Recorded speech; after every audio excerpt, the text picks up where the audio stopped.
अजितदादांच्या घराबाहेर झालेल्या काळ्या जादू संदर्भात अंजली दमानिया बुधवारी गौप्यस्फोट करणार आहेत. 1825 फोन नंबर्सवरून खरातच्या मोबाईलवर कॉल झाल्याचं दमानियांनी म्हटलंय.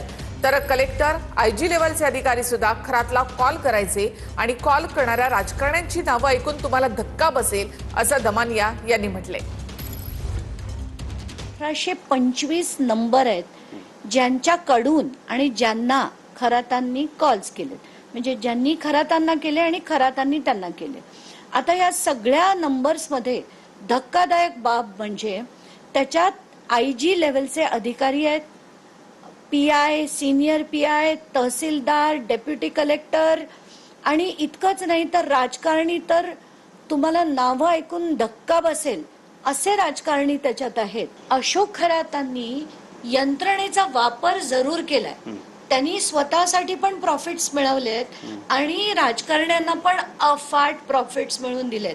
त्याचाच मी ऍक्च्युअली एक मोठा खुलासा हा बुधवारी करेन.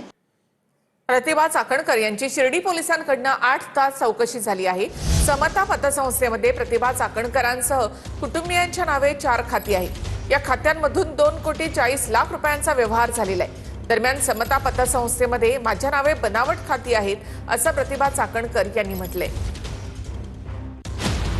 नाशिक बंधू खरात प्रकरणामध्ये राज्य महिला आयोगाच्या माजी अध्यक्षा रुपाली चाकणकर यांच्या बहीण प्रतिभा चाकणकर आणि मुलगा तन्मय चाकणकर यांची शिर्डी पोलिसांकडून 8 तास चौकशी झाली. समता पतसंस्थेमधील संशयास्पद कोट्यवधींच्या व्यवहाराप्रकरणी पोलिसांनी त्यांना नोटीस बजावली होती. नेमकं हे प्रकरण काय आहे ते आपण पाहूया. पोलिसांना समता पतसंस्थेमध्ये खरातशी संबंधित 132 संशयास्पद खाती आढळली आहेत, ज्यामध्ये खरात हा नॉमिनी आहे, तर 4 खाती प्रतिभा चाकणकर आणि त्यांच्या मुलांच्या नावे आहेत. माहितीनुसार प्रतिभा चाकणकरांच्या नावे 2 खाती आणि त्यांच्या मुलांच्या नावे 2 खाती आहेत. 4ही खात्यांवरून एकूण 2,40,00,000 मोठे व्यवहार झाले. पैशाचा स्रोत काय, खरातच्या सावकारी व्यवसायाशी संबंधित आहेत का, याचा तपास करायचा आहे. असंख्य खुलासे होतील आणि स्पेशली आज प्रतिभा चाकणकर या देखील त्यांच्याकडे शिर्डी पोलीस स्टेशनला चौकशीला गेल्या आहेत. तर त्यांची जी माहिती होती की अफाट त्यांचे SMS म्हणजे हे सगळे व्यवहाराचे मेसेजेस होते जे त्यांना कदाचित समताकडनं प्रतिभा चाकणकरांना येत होते आणि चाकणकर यांना पाठवत होते.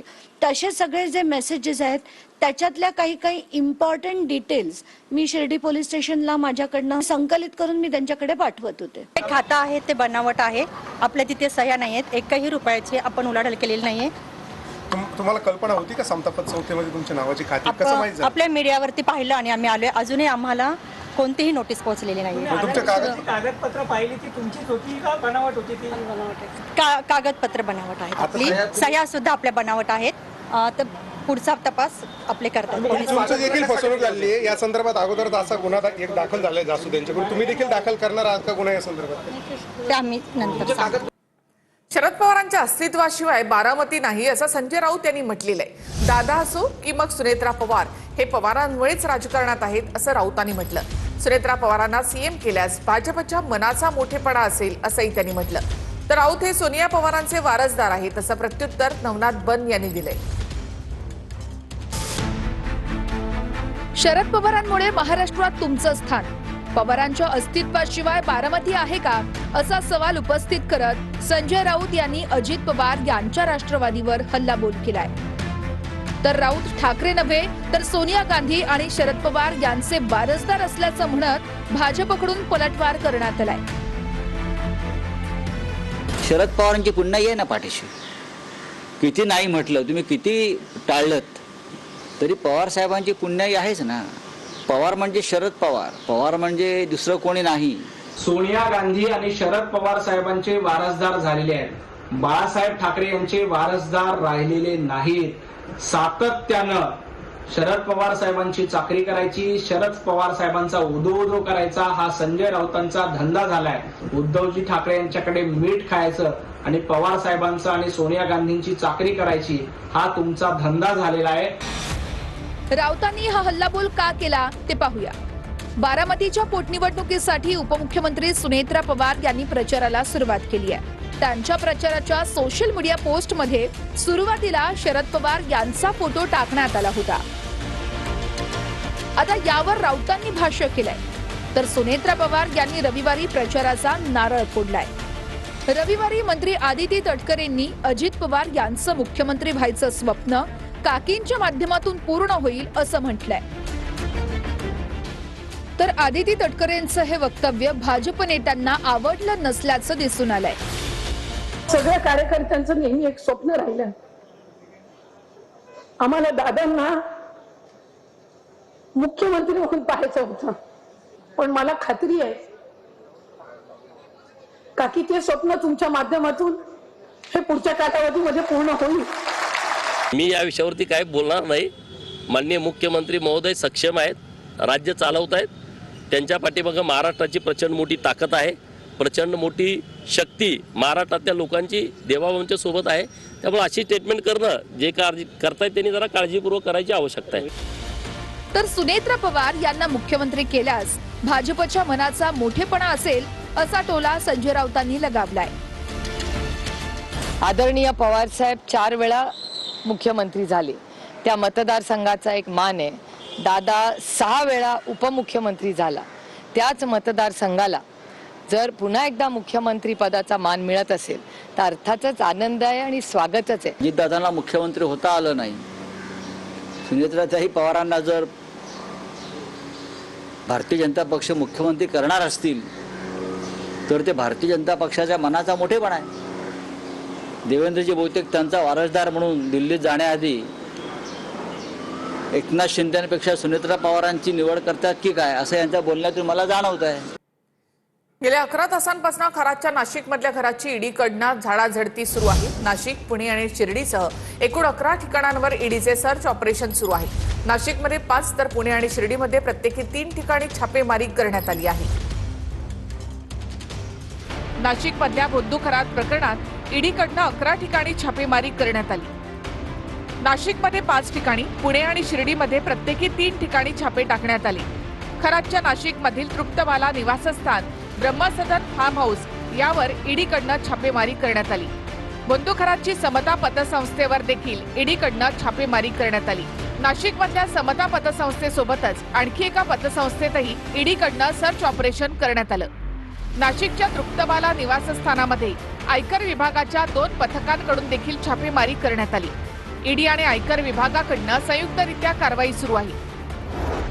शिर्डी परिसरामधील समता पतसंस्थेच्या राहता शाखेमध्ये ईडीचं पथक दाखल झालं. अशोक खरात नॉमिनी असलेल्या सुमारे 100 खात्यांची चौकशी सुरू आहे. खात्यांमधून 60 कोटीहून अधिक व्यवहार झाल्याची प्राथमिक माहिती समोर येते. शिर्डी पोलिसांकडनं तपास सुरू असताना दुसरीकडे ईडीनं सूत्र हाती घेतली आहे. नाशिक, मिरगावसह राहता आणि शिर्डी परिसरातही ईडीचं धाड सत्र सुरू आहे. ईडीची 11 ठिकाणी जी चौकशी चालू आहे, रोज नवीन नवीन खुलासे होत आहेत, रोज नवीन नवीन प्रॉपर्टीज बाहेर निघत आहेत. हे बघून अतिशय धक्का बसतोय. रोहित पवारांनी त्यांच्या पक्षाची काळजी घ्यावी, दुसऱ्या पक्षाची काळजी करू नये असं श्रीकांत शिंदे यांनी म्हटलंय. तर येत्या काळामध्ये भाजप तुमच्या पक्षाचं काय करेल हे कळेल असं रोहित पवार यांनी म्हटलं आहे. एकनाथ शिंदे याबाबत नक्कीच लक्ष देतील असंही त्यांनी म्हटलं आहे.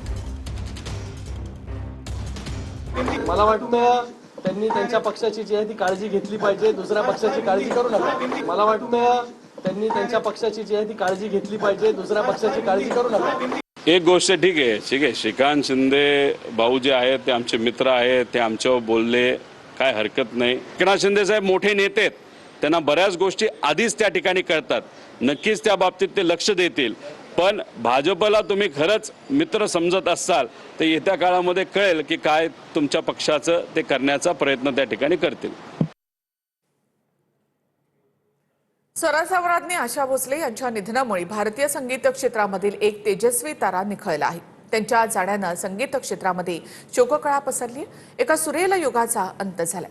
जगाला आपल्या आवाजानं मोहिनी घालणाऱ्या आशाताई पंचत्वात विलीन झाल्या.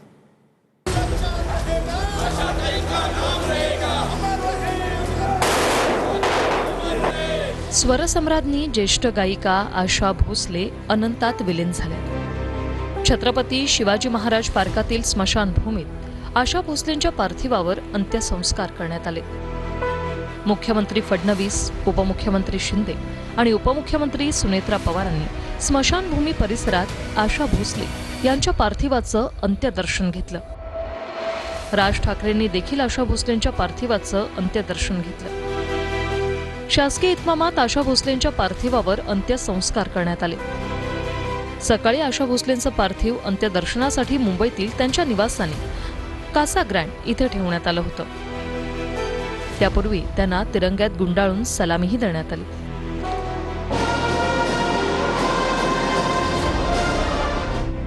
वयाच्या 93व्या वर्षी मुंबईतील ब्रिज कँडी रुग्णालयात आशा भोसले यांचं निधन झालं. आशा भोसलेंना 82 वर्षाच्या गायन कारकिर्दीत 9 फिल्मफेअर पुरस्कारांसह 100हून अधिक पुरस्कार मिळाले. आशा भोसलेंना देशाचा दुसरा सर्वोच्च नागरी सन्मान असलेल्या पद्मविभूषण पुरस्कारानं सन्मानित करण्यात आलं होतं. पांढऱ्या फुलांनी सजवलेल्या रथात आशा भोसले यांचं पार्थिव ठेवून अंत्ययात्रा काढण्यात आली.